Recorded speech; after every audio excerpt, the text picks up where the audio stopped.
నమస్తే welcome to our channel. నేను మీ సిరి.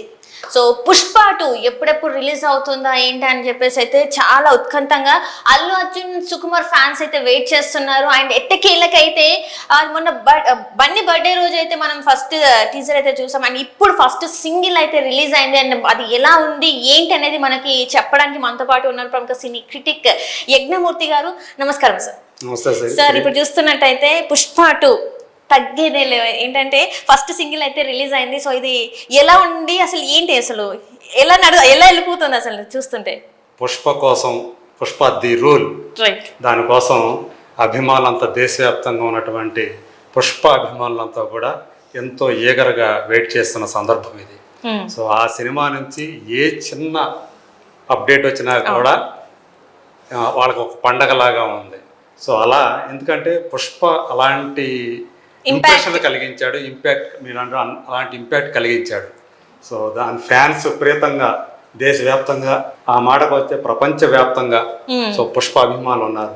So ఈరోజు మేడే సందర్భంగా మే 1న 5:04 పుష్ప పుష్ప అనే ఆ టైటిల్ సాంగ్ ఫస్ట్ సింగిల్గా ఈరోజు ప్రొడ్యూసర్స్ రిలీజ్ చేశారు.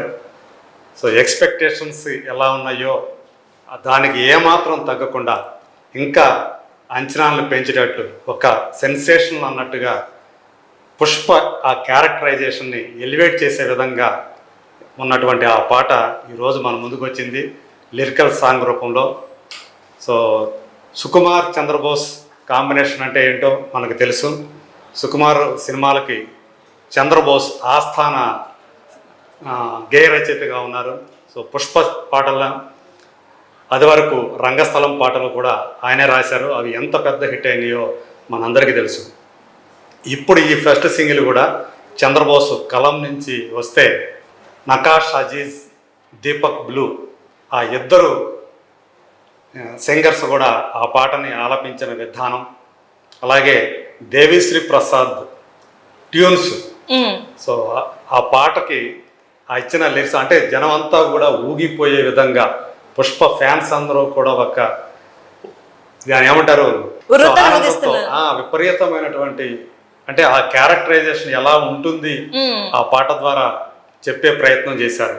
సో అందులో కొన్ని లైన్లు చూస్తూ ఉంటే అంటే పుష్ప మనకు తెలుసు తగ్గేదేలే అని ఆయన అట్లా గడ్డాన్ని సవరిస్తుంటే ఎలా దేశం అంతా ఊగిపోయింది, అది కూడా ఈ పాటలో మెన్షన్ చేశారు. నువ్వు గడ్డం అట్లా సవరిస్తుంటే దేశం దద్దరిల్లే, నువ్వు భుజమే ఎత్తి అంటే ఆయనకి ఈ సినిమాలో ఆ మేనరిజం కూడా పెట్టారు, భుజం కొంచెం పైకెత్తి నడుస్తూ ఉండటం కూడా. అది ఏ రేంజ్ లో ప్రపంచవ్యాప్తంగా దాని మీద రీల్స్ వచ్చా మనకు తెలుసు. సో డేవిడ్ వార్నర్ లాంటి ఆస్ట్రేలియన్ క్రికెటర్ ఆ పాటకి అంటే శ్రీవల్లి పాటకి ఆయన ఎంత అభిమానం, ఆయన దేవుడు దాన్ని రీల్స్ చేసి సో తన అభిమానం ఎలా చాటుకున్నాడో మనం చూసాం. సో దాన్ని కూడా నువ్వు భుజమే ఎత్తి నడిచొస్తుంటే భూమే బద్దలయ్యే అని ఆ లైన్ రాశాడు. అతను కనుక అంటే పుష్ప నిలవాలంటే ఆకాశం ఎత్తే పెంచాలంట. సో ఆ స్థాయి అన్నట్టుగా క్యారెక్టరైజేషన్లో చెప్పారు. అలాగే ఆయన్ని కొలవాలంటే అంటే పుష్పరాజుని కీర్తించాలంటే సముద్రం కూడా దాని లోతుని ఇంకా తవ్వాలంట. సో అంత డెప్త్లో అతని క్యారెక్టరైజేషన్ వ్యక్తిత్వం ఉంటుందని ఈ పాట ద్వారా చెప్తున్నాడు చంద్రబోసు. అట్లాగే ఎవరైనా సరే అంటే పెద్ద గద్దలాగా మబ్బుల పైన హద్దు దాటి ఎగిరావంటే వర్షం కూడా తల వంచి కాళ్ళ కింద కురుస్తుందంట. పుష్ప కాళ్ళ కింద కురుస్తుందంట, వర్షం తల మీద కాదు కాళ్ళ కింద కురుస్తుంది.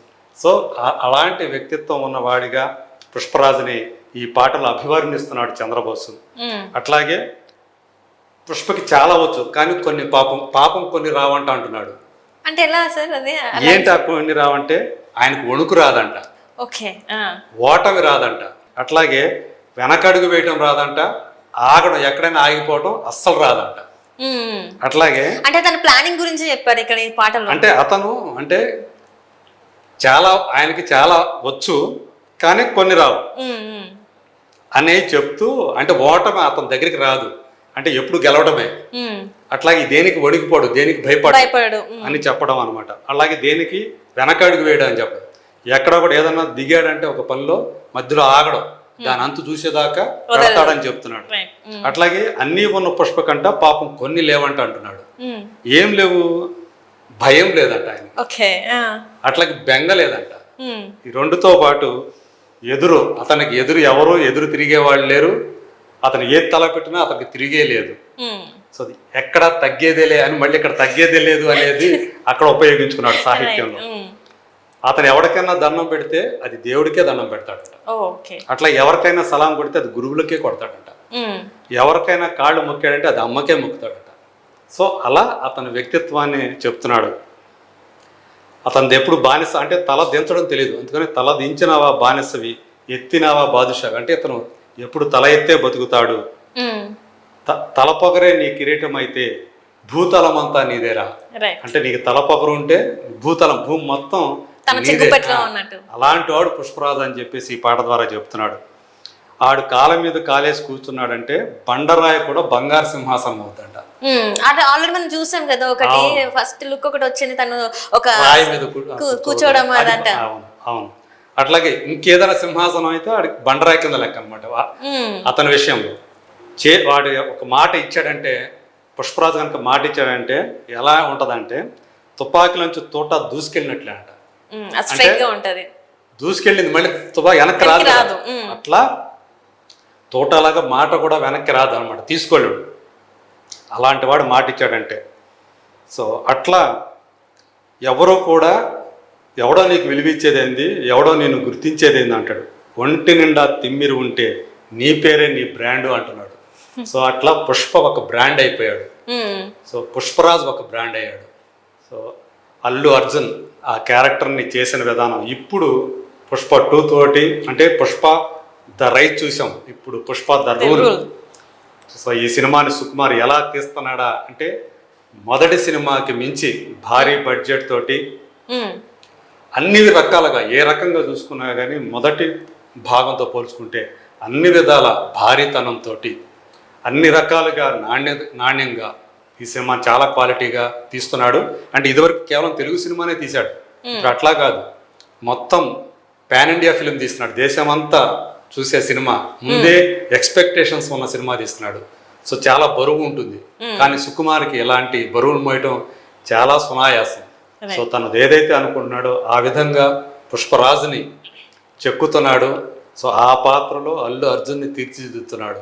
సో చంద్రబోసు సాహిత్యం, దేవిశ్రీ ప్రసాద్ సంగీతం ఇచ్చినటువంటి ఈ పాట పుష్పరాజు యొక్క అతని వ్యక్తిత్వాన్ని, అతని బలాలేంటి, అతని బలహీనతలు ఏంటి అనే విషయాన్ని, బలహీనతలు అంటే ఏమి కాదు, అవి కూడా నిజానికి బలహీనత కాదు, అవి కూడా బలాలే. అంత బాగా ఈ సినిమాని అతను తీస్తున్నాడు. దానికి తగ్గట్టుగానే ఈ పాట సాహిత్యం ఉంది, ఆ చిత్రీకరణ కూడా అలాగే ఉంది. మిరోస్లావ్ అతను తెలుసు, పోలాండ్ అతను సినిమాటోగ్రాఫరు. అతను మొదటి భాగాన్ని ఎలా తీశాడో అంతకు మించిన ఆకర్షణీయంగా ఈ సినిమాని మలుస్తున్నాడు అని చెప్పేసి మనకు అర్థమవుతుంది. సో ఆ గంగమ్మ జాతర ఏదైతే చూసామో, అతను చీర కట్టుకొని అల్లు అర్జున్ చేసినటువంటి ఆ ఫైట్ ఏదైతే ఉందో ఇప్పటికే అది ఎక్కడికో తీసుకెళ్ళింది అంచనాలని. ఈ పాటతోటి పుష్పరాజు ఎలాంటి మాయ చేయబోతున్నాడో, బాక్స్ ఆఫీస్ని ఎలా దున్నేయబోతున్నాడో ఒక చిన్న శాంపుల్గా మనకి చూపించాడు సుకుమార్. ఖచ్చితంగా ఆగస్టు 15 వస్తున్నటువంటి పుష్ప 2 ద రూల్ ఖచ్చితంగా బాక్స్ ఆఫీస్ని రూల్ చేస్తుందనేది ఖాయం. Right sir, right. Thank you so much sir. Thank you.